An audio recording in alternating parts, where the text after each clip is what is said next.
एक दिन नारद जी पृथ्वी लोक पर भ्रमण कर रहे थे।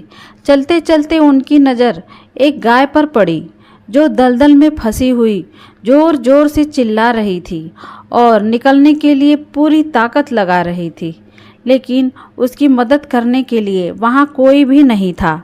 तभी वहाँ से एक चोर गुजर रहा था। उसकी नज़र उस गाय पर पड़ी। उस चोर ने गाय को देखा, लेकिन उसकी मदद करना तो दूर, उसने गाय के ऊपर पैर रखा और उसे एक सहारे की तरह इस्तेमाल करते हुए दलदल को पार कर लिया और फिर वह अपनी राह में आगे की ओर बढ़ गया। नारद जी यह सब देख ही रहे थे कि कुछ समय के पश्चात वही चोर एक भारी थैली पर ठोकर खाकर नीचे गिर पड़ा। और जब चोर ने यह देखने के लिए कि इस थैली में इतना भारी क्या है, उसे खोला तो देखा कि थैली में सोने की मोहरें भरी हुई थीं। नारद जी को यह देखकर बड़ा आश्चर्य हुआ। वे सोच ही रहे थे कि तभी एक वृद्ध साधु उसी रास्ते से आ रहे थे। उन्होंने देखा कि गाय बेचारी दलदल में फंसी हुई तड़प रही है और चिल्ला रही है मदद के लिए।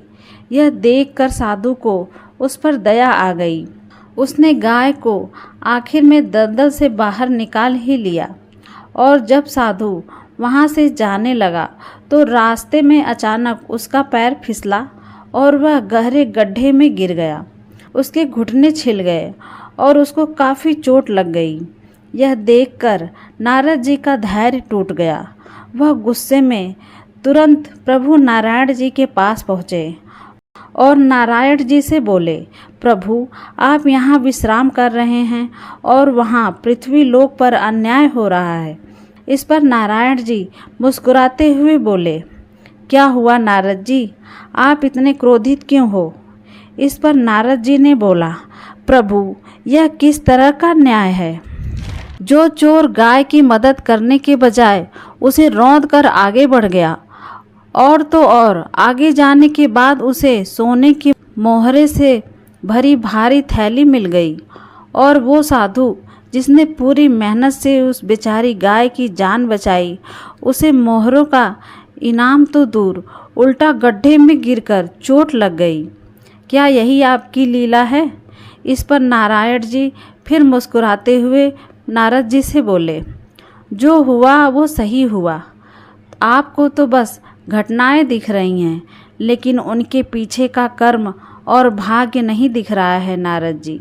नारद जी ने जिज्ञासा से पूछा, तो फिर बताइए इसका क्या अर्थ है? नारायण जी बोले, चोर की किस्मत में उस दिन बहुत बड़ा खजाना लिखा था, लेकिन उसे केवल कुछ ही सोने की मोहरें ही मिली, और जो साधु गड्ढे में गिरा उसके भाग्य में उस दिन मृत्यु लिखी थी, लेकिन उसने उस दिन उस गाय को बचाया, इसलिए उसकी मृत्यु एक छोटे से चोट में बदल गई। प्रभु नारायण जी की यह बात सुनकर नारद जी की आंखें खुल गई और वह बोले, प्रभु तो इसका मतलब ये हुआ कि कर्म ही भाग्य को नियंत्रित करती है? तो नारायण जी बोले, बिल्कुल नारद, कर्म से ही भाग्य बनता है और कर्म से ही भाग्य बदलता है। इसलिए हमेशा अच्छे कर्म करते रहो। कभी भी किसी को देखकर यह मत सोचो कि उसे बिना मेहनत का फल मिल रहा है और किसी को मेहनत के बावजूद भी कुछ नहीं मिल रहा है। यह सिर्फ कर्मों का फल है, जिसका न्याय ईश्वर हमेशा सही समय आने पर करते हैं।